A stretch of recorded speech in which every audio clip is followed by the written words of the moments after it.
हाय। मुझे पता है 8 मार्च अभी तक आया नहीं है, बट स्टिल मैं ये वीडियो बना रही हूँ इससे पहले कि मैं देखूँ कि 10,000 लोग टैग किए हैं मुझे एक साड़ी के फ़ोटो में। और हाँ, ज़्यादा anyone wearing a sari, women, international women's day और वो सब लंथपन नहीं जाकर, मतलब that I hide it from my profile, I never get into it.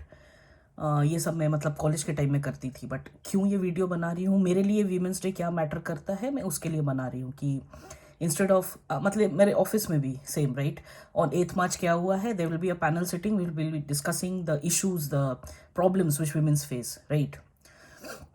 मुझे क्या लगता है कि एक दिन तो मिला है अपने लिए राइट, तो उसमें भी अगर अपने को हैरेसमेंट और इश्यूज और ये आपातकालीन स्थिति के मतलब डेकेड भी देखो, 20 ईयर्स बिफोर भी देखो तो यही कर रहे थे, आगे भी 20 साल देखोगे तो यही करेंगे राइट। तो what I think is we should start acting on the solutions right, rather than emphasising कि क्या इश्यूज है। सबको पता है राइट, सबको पता है कि रात को 11 बजे लड़की का ही रेप होगा। किसका होगा? लड़की को ही छोटे कपड़े नहीं पहनना होगा राइट, लड़की को ही नया घर में गया है तो चुप रहना होगा, because it's very difficult task for a guy right to create a balance every time, sitting और स्टैंडिंग और whatever, sleeping in the middle of mom and ये लड़की राइट। मतलब उनका बहुत एक क्रूशियल पॉइंट आ जाता है कि home to support your girl और योर बर्थ मॉम, या जो भी बर्थ मॉम नहीं है, स्टेप मॉम जो भी है, ठीक है। तो मुझे क्या लगता है, अगर मैं क्रोनोलॉजिकली लूँ, उठाऊँ अपने हिसाब से, तो इफ अ गाई मतलब now this guy can be your father, can your brother, can you be your any मतलब मेल और फीमेल फ्रेंड, क्योंकि ऐसा नहीं है कि लड़कियां बहुत हेल्प करती है अपने को, है ना। मतलब देयर इज अ सेइंग कि girls should fix each other crown, but आसपास कोई क्राउन पहने ही नहीं, मतलब एक बंदी सिर्फ क्राउन पहन ली है, ठीक है। और ये क्राउन वाला सभी आसपास के 1000 बंदियों को लगता है कि क्राउन वही पहनी है, एंड और लोग क्राउनलेस है, ठीक है। तो मैं उसी की क्राउन क्यों फिक्स करूं? They don't even can imagine कि they are wearing an invisible crown, तो उनको लगता है कि एक ही है, इतनी ऊपर चढ़ जाएगी और इसको हम अगर सपोर्ट करूंगी तब तो ये बंदी गई हाथ से। तो ये मतलब थॉट प्रोसेस लड़कियों में भी होता है, तो लड़कों को भी साइड करते हैं, ठीक है। तो अगर मैं स्टार्टिंग से बोलूं तो मुझे लगता है कि अगर रात में एक स्माइल के साथ आप सो पाओ कि नेक्स्ट दिन सुबह में अगर मान लो मम्मी फिर से कॉल करे बच्चे के लिए, मम्मी अगर फिर से कॉल करे यार शादी का लेट हो रहा है, लड़की नहीं मिल रही, मम्मी यार फिर से कॉल करे कि बात कर ले भाई से, दिक्कत हो रहा है, तो यू शुड ओन अप। पूछ ले एक बार, जस्ट बोल दे कि माँ नहीं होगा अब, दैट्स इट। मान लो तुमको ये शादी के लिए जाना है, सासू माँ बोल रही है ये क्या, एंकल दिख रहा तुम्हारा, एंकलेट दिख रहा, पायल तक है, तुम एकदम नीचे नाइटी पहन कर जा, उसके सामने ही काट ले नी तक, बोल अब क्या करेगी, मैं बहू नहीं हूं अब तुम्हारी, मैं अगर एंकल तक पहनूंगी तभी तुम्हारी बहू हूं। एंड उसके बाद अगर तुम देख रहे हो कि तुम्हारा हस्बैंड उस समय बोला यार क्या सीन क्रिएट कर रही हो, अभी जाना था पार्टी में, अभी ये सब लेकर बैठ गई, again it's your time to own up. मतलब मैं क्या सीन क्रिएट की, मुझे ये पहनकर जाना था, now you decide what you need to do.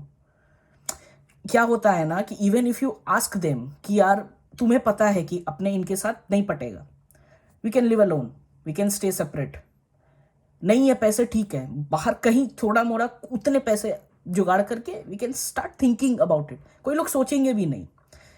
Cause of this one way, एक एक चैनल की बार बार वही सुनना होगा कि यार जैसे सुन के इग्नोर कर, सुन के इग्नोर कर, सुन के इग्नोर कर, कितना दिन, how many day, how many years, 30 years, 40 year, मान लो तुमको ऑनसाइट नहीं मिला, दिस पीपल वेट कि एकदम डायरेक्ट इंडिया के बाहर ही जाएंगे तभी सब मामला ठीक हो जाएगा।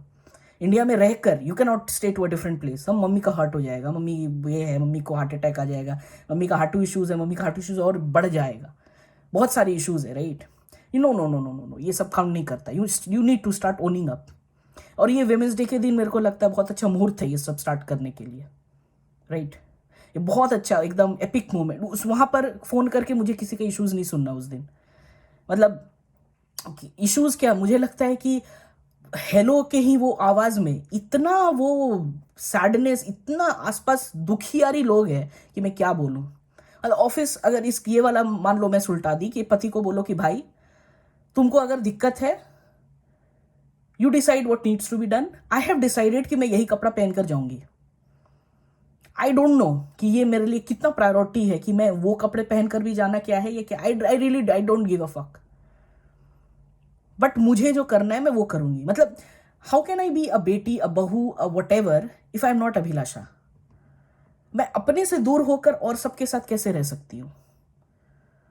हाँ, मतलब मर्दानी बनाने का तो बात छोड़ो ही, औरत बनो ना पहले। ये जो बोलते हो कि ये क्रैम्पिंग पेन हो रहा है या ये लेबर पेन या जो भी, ये जो हम लोग बोलते हैं, ये जो कंपेयर करते हैं अगेन, एक जगह है सेक्सुअल हैरेसमेंट और एक जगह ये सब क्रैम्पिंग पेन। तो ये जो बायोलॉजिकल रिप्रोडक्शन सिस्टम जो हमारा है, इसको क्या हटा दोगे? मतलब हटा सकते हो, देर आर प्रोविजंस की हटा सकते हो, you can turn your self to a man, but I don't know what's the need. इनके बारे में बात ही क्यों करना, मुझे समझ में नहीं आता है कि are we the first women या are we the first sports women या फर्स्ट सेलिब्रिटी जो इसके थ्रू जा रहे हैं, जिनको पहला क्रैम्पिंग पेन होता है एक शूट से पहले? How do they manage? अब यू विल से कि दे हैव दीज मेडिकल ये वो है तो कुछ ही तरह मैनेज कर देते, but still they have those, right? It's not कि उन लोग ऐसे वो प्रोफेशन में है तो ये नहीं आता है उनके सामने। सो इश्यूज तो सबके साथ है, आप पहले तो नहीं हो, तो why do want to leave on that day? And what will you do sleeping your, मतलब मुझे लगता है कि मतलब सोने से थक जाना चाहिए आजकल, इतना रेस्ट चाहिए, इतना लीव क्यों चाहिए? मेरे को तो जरूरत ही नहीं महसूस होता है। अब फिर बोलोगे कि तुम माँ नहीं बनी, तुमको पेन नहीं होता है तो तुमको लगता है कि किसी को नहीं चाहिए। यार मैं वो नहीं बोल रही हूँ, मैं बोल रही हूँ कि ये थॉट प्रोसेस ही चेंज कर दो ना। जितना बेचारी बनोगे उतना गाली सुनोगे लड़कों से, इनको ये भी मिल रहा है, उनको वो भी मिल रहा है, उसके बाद इनको ये भी चाहिए, और फिर भी हमारे को मतलब क्या बोलूं, we are still not happy. उसके बाद भी हैरेसमेंट, उसके बाद भी ये इश्यूज, इससे सुनना उससे सुनना, तो कब लोगे स्टैंड अप? मतलब कहाँ लोगे स्टैंड अप? सब चीज चाहिए और दोगे कब? when should we start acting out? when should we start taking care of your own self? मतलब हर चीज डिपेंडेंट क्यों होना कि वो चाहिए, ये चाहिए, वो चाहिए, क्यों? वाई कैंट यू नो, मतलब तुमको जब माँ बनना है, ठीक है, मान लो तुम लीव ली, now that husband is taking care finance, क्योंकि ठीक है तुम्हारा पेड लीव है 6 महीना, क्या लगता है मतलब अभी इसीलिए 9 महीना तक किसी तरह लड़कियां ये कर रही है ताकि 6 महीना तक मतलब 6 महीना काफी है, तो 7 to 9 months क्या लगता है, यू आर गिविंग 100% फोकस। अब उस पर भी तुमको थोड़ा रहम चाहिए, मेरा बच्चा छोटा है, मेरे को काम उतना ज्यादा मत दो, उतना लोड मत दो, थोड़ा समझो। किस हद तक समझेंगे लोग? तो तुम क्यों नहीं टाइम ले लेती हो? तुम टाइम ले लो ना, कि तुम ऐसा स्थिति में या ऐसा प्रोफेशन में या ऐसा टाइटल में चले जाओ ना कि जहां पर बहुत कम प्रेशर हो, ठीक है, and you can still manage. मतलब मैं अगर बोलूंगी फिर बोलोगे कि तुम सेलिब्रिटी एंड ये कर रहे हो, तो जितने भी वेल नोन है, ये जो सेरेना विलियम्स है, उन इनको क्या लगा था, मतलब ये हमारे तो 9 महीना में हम लोग से पड़े रहते हैं, right? We can not move, she is playing, she is on the field. हाँ, तो why can't we also opt, why can't we start thinking about it कि चाहिए नहीं, ट्राई कर सकते हैं कि यार क्या हो सकता है। हर चीज चाहिए नहीं, we can do it anyhow, we can own up, we can speak.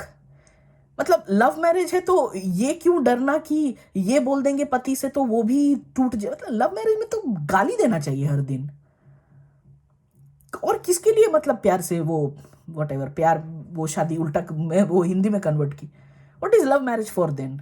जब वहां पर भी आपको वही वो बैलेंस, स्प्रिंग बैलेंस, वो हस्बैंड जो बोले कि इग्नोर करो ये सब, ये तो चलता रहता है, वहीं सड़ो, एक दूसरे जगह रख भी नहीं सकता है आपको, and then you still think that they are very caring and stupid stuff. मतलब खुद से हर दिन इतना झूठ कैसे बोल सकते हो? तो पहले अगर खुद ही हम अच्छे ह्यूमन या अच्छे वुमन बन जाए, तभी तो वुमेन्स डे का एसेंस मिलेगा ना। क्या ये फालतू का ये इश्यूज और ये क्रैम्पिंग पेन लेकर बैठ जाते? यूट्रस चेंज नहीं हो सकता, right? We need to live with the uterus. मतलब जब तक एक टाइम के बाद आप निकाल सकते हो, उससे पहले निकालोगे भी तो बोलेगा कि कुछ इश्यूज है, ये हो जाएंगे, वो हो जाएंगे, बीपी बढ़ जाएगा, ये हो जाएगा, because that's a part of you. किसी तरह वो हार्मोन से ये कुछ रेगुलेट करते हैं, ठीक है? तो वो मतलब मान लो एक प्रॉपर फंक्शनिंग ऑर्गन को निकाल दोगे तो ऑब्वियसली कुछ ना कुछ होगा। अब दैट्स नॉट प्रूवन, क्योंकि you need to act it out. मतलब ऐसा कुछ होता ही है डिजीज तब निकालते हैं, कोई ऐसा नहीं है कि यार मेरे को इससे बहुत प्रॉब्लम है तब मैं वैसे निकाल दूं, ठीक है। तो उसके साथ ही एक्सेप्ट कर लो ना, पेन हो रहा है तो क्या है, क्या है, पेन हो रहा है ठीक है, वो लेबर पेन होगा होगा। मतलब आई हैव फ्रेंड्स, मतलब वो ये की है, 2 दिन हुआ उसको, तीसरा दिन she is attending calls and all that, वापस से है काम में। तो वो कर सकती है तो फिर हमारे को क्या दिक्कत है। अब फिर बोलोगे कि उसका तुम देखो, उसको क्या, ये ठीक है समझ में आता है, कुछ कुछ सीरियस कंडीशंस होते हैं उसमें यू नीड रेस्ट। मैं ये नहीं बोल रही हूं कि तुम एक पानी तुम्हारा ग्रेवयार्ड है उसके बाद भी तुम अपना काम करो, यू शुड स्टिल ट्राई, लेकिन you should still try if you are able to work. मतलब ये कंफर्ट जोन से निकलना होगा अपने को, कुछ अगर अच्छा करना होगा। जितना भी रेस्ट एंड वो एक पाती पाती छोटा छोटा वो ऑपरेशन होता है ना आजकल, फैंसी ऑपरेशंस, उसके लिए भी अगर देखोगे 1 सप्ताह और 2 सप्ताह ले रहे हो just because you get medical leave, I don't think मतलब ये हैबिट हो जाएगा। फिर यही लोग फिर रोते रहेंगे, और छुट्टी चाहिए, बच्चा छोटा है, बच्चा दूध पी रहा है, ये वो रोते रहेंगे। खोजो ना, कुछ अपने लिए करो ना। मतलब क्यों इतना दुहाई, क्यों बैक करना, क्यों हर समय लड़कों से, पेट्री डिशेज में मिल जाते हैं आजकल, है ना सब चीज उनका। उन we don't need a man to do anything, सब चीज। और मतलब ये है इंस्ट्रूमेंट्स है, जो मन है वो कर सकते हो खुद। क्यों उनके ऊपर इतना मतलब मेहरबान दिखाना, मैं ये करूंगी तो वो हर्ट हो जाएंगे, मैं वो करूंगी तो ये हर्ट हो जाएंगे। व्हाट इज हर्ट इतना, खुद का पहले देख लो ना, और नहीं चल रहा तो निकल लो उससे। मैं बोल रही हूं ना कि तुम्हारा मान लो 100 फेल्ड रिलेशनशिप्स हो, you try to make it 1000 failed relationship, मतलब फेलियर में भी एक्सेल करने के लिए कोई दिक्कत नहीं है। अगर 100 लोग तुमको डिच किए तो कोई दिक्कत नहीं है, या मैं 100 को डिच की। लाइफ में जब तक होगा, हो सकता है कि मेरे 2000 शादियां हो, क्या दिक्कत है, क्या दिक्कत है इसमें। जहां पर भी जो भी सिचुएशन में अभिलाषा दूर हो गई है अभिलाषा से, उसके बाद मैं और कोई रिलेशनशिप में कैसे रहूंगी, that it means I am not there in the relationship, there is a different person in that relationship. How does it matter then. तो for me women's day should be कि start owning up, start solving your own issues and start giving your solutions to your own head। And ये sexual harassment वाला तो topic एकदम, मतलब मैं बता रही हूँ, ऑफिस में अगर मान लो 20 लड़के हैं, उसमें 2 लड़कियां हैं, उधर 2 लड़कियों के साथ क्या एक्सपेक्ट कर रहे हो, क्या होना चाहिए। और वही अगर ऑफिस में 20 लड़कियां हैं और 2 लड़के हैं, वो 2 लड़के के साथ क्या होना चाहिए बताओ। Obviously there be a harassment type of situation, may be you think of that, और you need to act on day 1। मैं देखती हूँ ये सब जितने भी केसेस है, एकदम ये एक्सट्रीम हो जाता है तब जाकर दिमाग खुलता है। वहां पर भी मतलब वेट करती हैं, इतना डर अंदर, क्यों डर, आई डोंट नो। वहां तो गलत हो रहा है तुम्हारे साथ, वहां तो ओन कर सकती हो राइट। यहाँ तो ठीक है, तुमको 4 परिवार में मुंह दिखाना है हंसते हंसते, मामा के साइड भी ठीक रहना है, बुआ के साइड भी ठीक रहना, चाचा के साइड भी ठीक रहना, पर दादा के साइड भी ठीक रहना है, तब तुमको एक सर्टिफिकेट मिलेगा। आई don't know why do you want that certificate still. लोग मम्मी पापा से मतलब बोलते नहीं है आजकल। मैं तो कब से गाली दे रही हूं पता नहीं। वो बोलते हैं कि मतलब उनसे बड़े हैं तो इज्जत से पेश आओ। इज्जत क्या है, इज्जत ये है क्या कि मतलब आई डोंट नो, इट्स लाइक मजाक बनाना। अगर ये इज्जत देना है तो ये इज्जत देना नहीं होता है। जहां पर वो बोलते रहे और हम सहते रहे, तो हम भी उनको बोलेंगे। मैं भी मम्मी को बहुत चीज बोली थी जो मुझे वो बताती, मैं बोली आज जाओ, आज तुमको ऐसा करेंगे ना पापा, तुम भी ऐसे करना उनके साथ। होगा क्या उसके साथ, नहीं की कभी, कैसे करेगी, वो है ही नहीं। तुम जो हो नहीं तो तुम वो कैसे कर सकते हो। तो फिर तुम सेम एक्सपेक्ट मुझसे भी कर रहे हो, मैं जब रेडी नहीं हूं बच्चे के लिए तो फिर क्यों बोलना। और फिर आधा लोग से यही सुनी हूं, बीवी भी दिक्कत हो जाता है, she is like feeling very guilty कि बच्चे नहीं हो रहे हैं, आसपास लोग बोल रहे हैं। हाँ तो बोल 10 बार 20 बार, एक तो या तो इग्नोर कर सकते हो या तो बोल सकते हो। ऐसे भी तुमको तो जीप दी है, इतना तो बोलते हो सबको, इन लोगों को बोलो, कीप डिनाइंग देम, क्या दिक्कत है। मतलब इतना बड़ा, इतना कोई बेवकूफ कैसे हो सकता है कि इन लोगों की वजह से तुम एक रिस्पॉन्सिबिलिटी पाल लो। How can you be so fucking stupid. You cannot be, right? I wish all of you advance Women's Day. Otherwise, I'll go on speaking, right? And I will, what I should suggest, or I should lay a proposal for all the women around the world to just be like they want to be, and start owning up and start acting out on solutions. And please don't start falling into excuses, these bloody excuses, right? We can do it all, we can conquer it all, and we don't need men for it. Bye bye.